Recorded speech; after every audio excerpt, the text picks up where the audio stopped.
Be ready.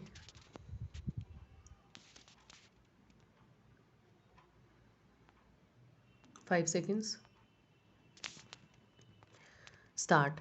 Sir, the position regarding extradition of fugitive criminals from this country was covered originally by three statutes, two of them of the British Parliament, the Extradition Act of England and the Fugitive Offenders Act of England, and the third, the Extradition Act of India, which has regulated the procedure governing extradition from this country.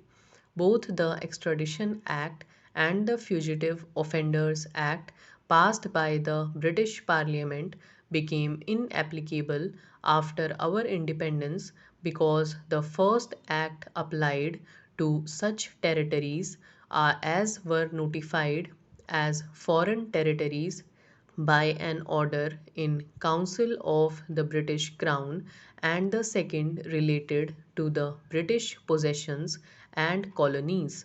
The Supreme Court held that the Fugitive Offenders Act did not any longer apply to this country.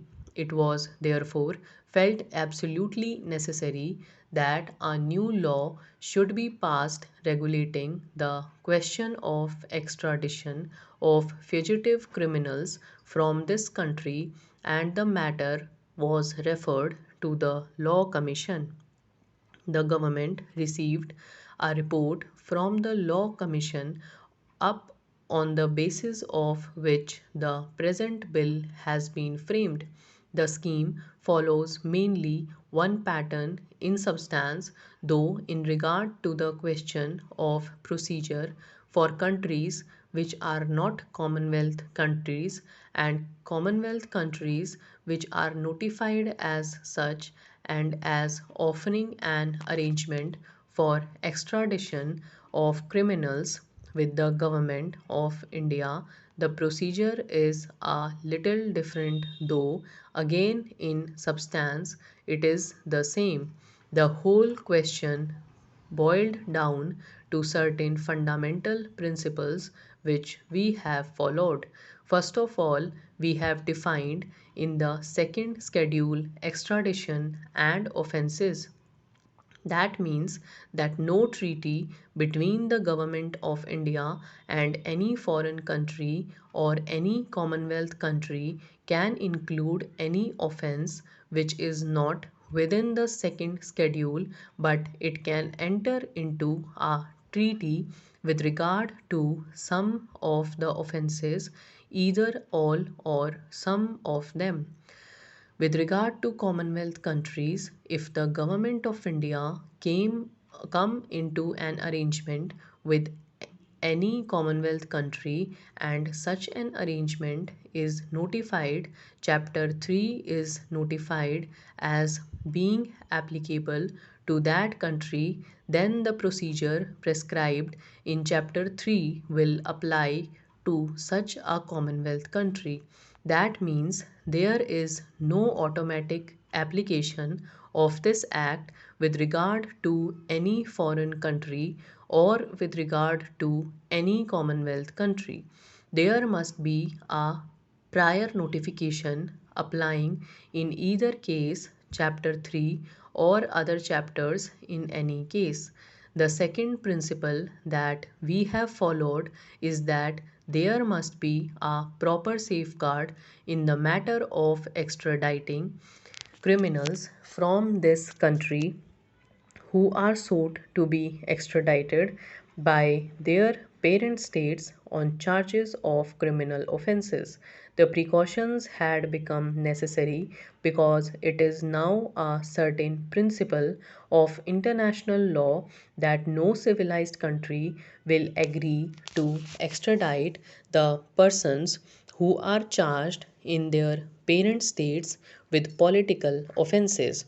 Our present bill makes it quite clear that there shall be no extradition on the ground that the person sought to be extradited has been accused of a political offense. In order to get Out of this prohibition, many states adopt or have adopted in the past a device of seeking extradition apparently on charges other than political. But really, once the man is taken to his parent state, he is made liable for other offenses of a political nature. So, we have taken the precaution of seeing that there is an inquiry for this purpose, first by the central government, then by a proper judicial authority, a magistrate exercising his powers either as a high court or as a sessions court, and secondly, even after the magistrate's order, the central government again deciding finally whether to extradite the person concerned or not, and also prohibiting extradition in certain circumstances, such as for political offences or for the trial of a person for offences which are not mentioned in the requisition for extradition. The magistrate must be satisfied that in the country which seeks that extradition, there is a law which prohibits the trial of the person extradited for any offense other than an offense for which extradition has been sought.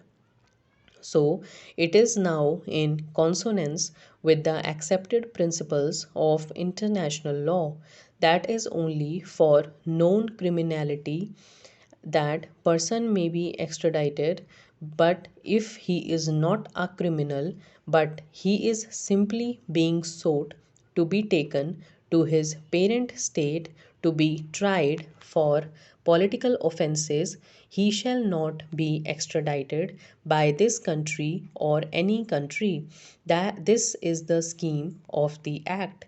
With regard to foreign states, the procedure adopted is that there must be a notification declaring that the act applies with regard to a particular state, and the notification must also publish the extradition treaty showing what are the offenses mentioned in the second schedule, which are comprehended by the treaty itself.